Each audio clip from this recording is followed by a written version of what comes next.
One of the biggest mistakes some Africans make is thinking that this generation is much braver, smarter, and more intelligently organized than the previous generation that fought for independence across the African continent while facing water cannons, dogs, bullets, and staring in defiance at an overtly primitive evil system that sought to dehumanize, subjugate, and enslave the people physically, psychologically, and above all, spiritually.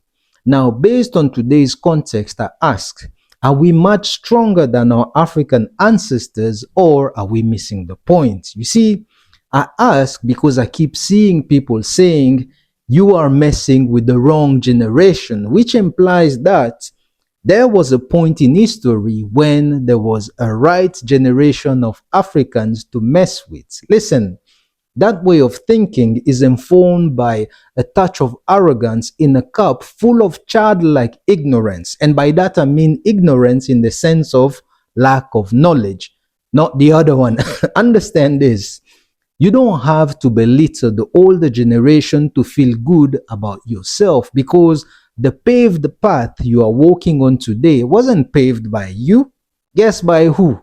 You see, they had to swim in crocodiles infested rivers, not knowing who was going to snitch on them, but still they carried on. Furthermore, by thinking that way, you are embodying the very system they fought against, one that thrived on belittling and destroying every culture it came into contact with so it could position itself as the only worthy existing culture in the world.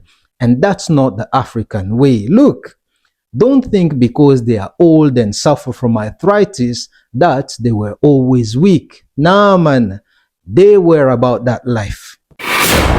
We, ni nini?